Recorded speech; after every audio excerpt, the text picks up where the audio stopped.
चाय से कुछ ऐसा इश्क हो गया है, चाय से कुछ ऐसा इश्क हो गया है कि कोई राय भी पूछे तो अदरक वाली बोल देते हैं। हेलो दोस्तों, जीएस के स्वदेशी ट्रिक के साथ मैं रोहित भाटी आप सबका रिवॉल्यूशन स्टडी पॉइंट पर हार्दिक स्वागत करता हूं।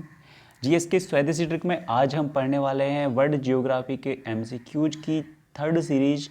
ठीक है, थर्ड पार्ट हम कवर करेंगे। हमने लास्ट में 50 क्वेश्चन कवर कर लिए हैं और ये सारे के सारे प्रीवियस ईयर में पूछे गए हैं या फिर ऐसे क्वेश्चन हैं जो कि अपकमिंग एग्जाम में आने की पॉसिबिलिटी बनती है।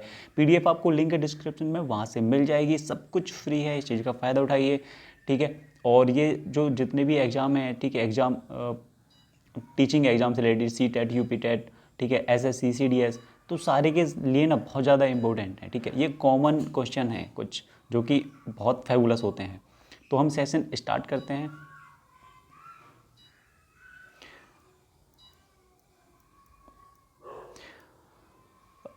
सबसे पहला क्वेश्चन है 51, तांबा अयस्क के प्रकार का सही क्रम क्या है?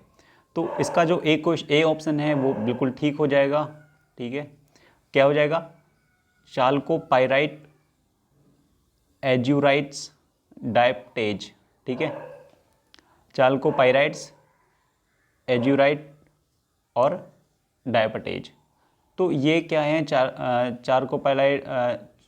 चारकोपाइराइट, चारकोसाइट, कोवेलाइट, एज्यूराइट, ये प्रमुख तांबे के अयस्क हैं।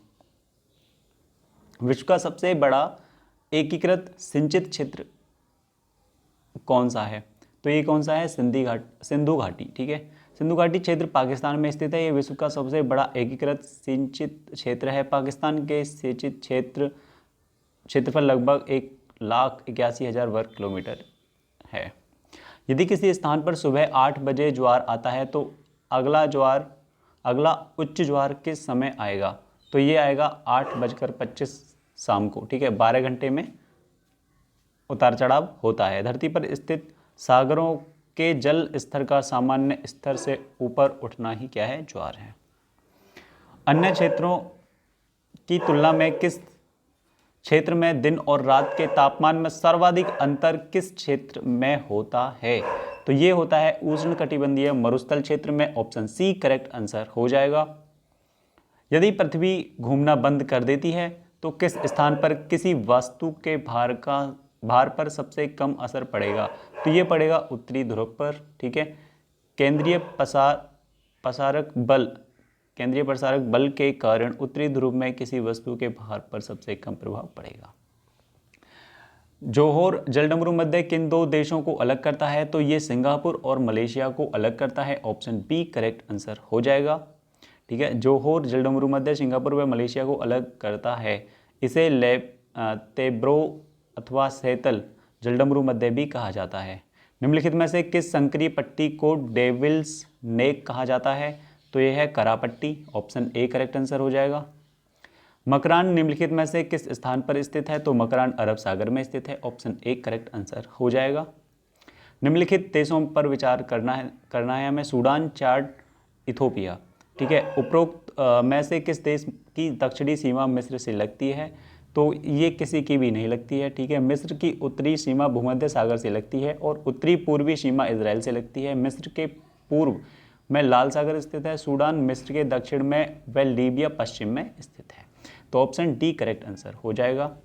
वखान कॉरिडोर किन दो देशों के बीच थल सीमा का निर्माण करता है? तो ये अफगानिस्तान और चाइना के बीच करता है। ठीक है, वखान कॉरिडोर 350 किलोमीटर लंबी व 13 से 65 किलोमीटर चौड़ी पट्टी है। यह अफगानिस्तान के उत्तरी पूर्वी प्रांत से चीन तक जाती है। यह तजाकिस्तान व पाकिस्तान को अलग करती है। समुद्र तल से अंटार्कटिका की औसतन ऊंचाई कितनी है? तो ये 7,500 फीट है। ऑप्शन डी करेक्ट आंसर हो जाएगा। अंटार्कटिका महाद्वीप की औसत ऊंचाई 7,516 फीट है। इस प्रकार यह विश्व का सबसे ऊंचा महाद्वीप है। निम्नलिखित कथनों पर विचार करना है। कर्क रेखा भारत के 6 राज्यों से गुजरती है। अरब सागर से पहले यह ओमान में प्रवेश करती है। तो दोनों के दोनों गलत हो जाएंगे। ये 8 राज्यों से गुजरती है। गुजरात, राजस्थान, मध्य प्रदेश, छत्तीसगढ़, झारखंड, पश्चिम बंगाल, त्रिपुरा और मिजोरम। ठीक है, और ये ओमान से प्रवेश नहीं करती है। चुकची सागर कहाँ पर स्थित है? तो चुकची सागर आर्कटिक महासागर में स्थित है। ऑप्शन डी करेक्ट आंसर हो जाएगा। निम्नलिखित में से किस देश में कपास की बैल का वजन सर्वाधिक होता है? तो ये मिस्र है। ऑप्शन सी करेक्ट आंसर हो जाएगा। विश्व में कपास उत्पादन करने वाले सबसे बड़ा क्षेत्र किस देश में स्थित है? तो ये अमेरिका में सबसे ज़्यादा एक स्थान पर केंद्रित कपास में उत्पादन करने वाला क्षेत्र है। चेरियराना कॉफ़ी किस देश में उत्पादित की जाती है? तो ये कैमरून में की जाती है। ठीक है, चेरियराना। फेडरेटेड स्टेट ऑफ माइक्रोनेशिया किस स्थान पर स्थित है? तो ये पश्चिमी प्रशांत महासागर में स्थित है। ऑप्शन ए करेक्ट आंसर हो जाएगा। निम्नलिखित कथनों पर विचार करना है। पछुआ पवनों के कारण पश्चिमी विक्षोभ उत्पन्न होते हैं। पश्चिमी विक्षोभ के कारण उत्तरी पश्चिमी भारत में वर्षा होती है। पश्चिमी विक्षोभ अरब सागर में उत्पन्न होते हैं। ठीक है, तो कौन सा करेक्ट आंसर हो जाएगा? यहाँ पर बी करेक्ट आंसर हो जाएगा। ठीक है, पछुआ पवनों के कारण पश्चिमी विक्षोभ उत्पन्न होते हैं। आपको पता है पश्चिमी विक्षोभ के कारण उत्तरी पश्चिमी भारत में वर्षा होती है और पश्चिमी जो विक्षोभ है भूमध्य सागर से उत्पन्न होते हैं। सुदूर दक्षिण में स्थित लैंडलॉक्ड देश कौन सा है? तो ये लोथोस है, लोसोथो है। ठीक है, लोसोथो। ऑप्शन सी करेक्ट आंसर है। लोसोथो अफ्रीका महाद्वीप के दक्षिण में 30,000 वर्ग किलोमीटर में स्थित है। इसकी राजधानी मासेरू है। यह देश चारों ओर से दक्षिण अफ्रीका से घिरा हुआ है। किलिमंजारो पर्वत किस देश में स्थित है? तो किलिमंजारो पर्वत तंजानिया में स्थित है। ये बहुत ज़्यादा इंपॉर्टेंट क्वेश्चन है। ठीक है, कई बार आया हुआ है। निम्नलिखित कथनों पर विचार करना है। खारे पानी में सागर के पानी से कम लवणता होती है। खारे पानी का घनत्व सागर के पानी से कम होता है। तो दोनों के दोनों ही सही हैं। ऑप्शन सी करेक्ट आंसर है। खारे पानी में सागर के पानी से कम लवणता होती है और इसका घनत्व भी सागर के पानी से कम होता है। अस्थेनोस्फीयर कहाँ पर स्थित है? तो अस्थेनोस्फीयर स्थलमंडल के नीचे स्थित है। ठीक है, ऑप्शन सी करेक्ट आंसर हो जाएगा। विश्व में प्राकृतिक गैस का सबसे अधिक भंडार किस देश में है? तो ये रूस में स्थित है। प्राकृतिक गैस का सर्वाधिक भंडार। न्यूकैसल बंदरगाह विश्व का सबसे बड़ा कोयला निर्यातक बंदरगाह किस देश में स्थित है? तो ये ऑस्ट्रेलिया में स्थित है। ऑप्शन बी करेक्ट आंसर हो जाएगा। निम्नलिखित कथनों पर अवलोकन करना है हमें। ग्लोबल वार्मिंग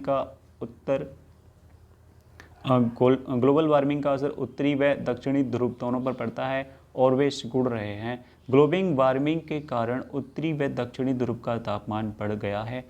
ठीक है, तो हमको दोनों को दोनों देखना है। तो इसमें केवल एक ही मतलब कुछ ऑप्शन सही है। ऑप्शन ए, ग्लोबल वार्मिंग के कारण उत्तरी और दक्षिणी ध्रुव दोनों क्या हो रहे हैं? वो सिकुड़ रहे हैं। ठीक है, आपको याद रखना है। माउंट लोगन किस देश का सबसे ऊंचा बिंदु है? तो माउंट लोगन कनाडा का सबसे ऊंचा बिंदु है। माउंट लोगन कनाडा का सबसे ऊंचा व उत्तरी ध्रुव का दूसरा सबसे ऊंचा पर्वत है। ठीक है, भारत में विश्व की कुल मैंग्रोव वनस्पति का कितना हिस्सा पाया जाता है? तो ये 3% पाया जाता है। भारत में मैंग्रोव वन अधिकतर नदी डेल्टा क्षेत्र में पाए जाते हैं। भारत में मैंग्रोव वन सर्वाधिक सुंदरबन डेल्टा में पाए जाते हैं। सुंदरबन डेल्टा भारत में पश्चिमी बंदरगाह और बांग्लादेश के बीच में स्थित है। निम्नलिखित में से कौन सा दिन ऑस्ट्रेलिया में सबसे लंबा दिन होगा? तो ये 22 दिसंबर है। ठीक है, ऑप्शन बी करेक्ट आंसर हो जाएगा। निम्नलिखित में से किन पौधों में ट्री रिंग सर्वाधिक दृश्यमान होते हैं? तो समशीतोष्ण पौधे जो होते हैं, समशीतोष्ण पौधों में ट्री रिंग विद्यमान होते हैं।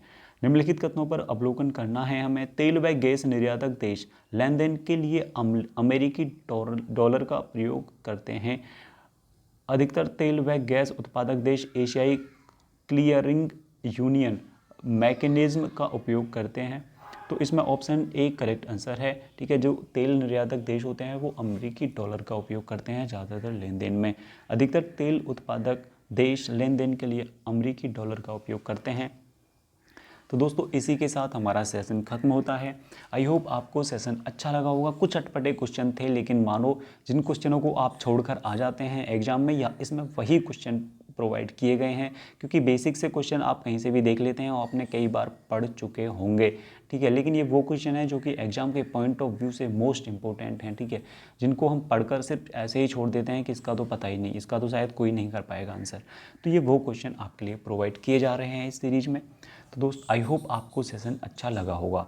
तो दोस्तों अपना ख्याल रखिए, हंसते रहिए, मुस्कुराते रहिए, और अपने आप को किसी भी प्रॉब्लम में मत डालिए, ठीक है। मिलते हैं नए सेशन में नई ऊर्जा, उत्साह और एक नए टॉपिक, नए जोश के साथ। टॉपिक तो यही रहने वाला है, नया सेशन स्टार्ट होगा, ठीक है। तब तक के लिए आप भी हंसते रहिए, मुस्कुराते रहिए और खुशियाँ बांटते रहिए। मुझे दीजिए इजाज़त। जय हिंद, जय भारत, वंदे मातरम।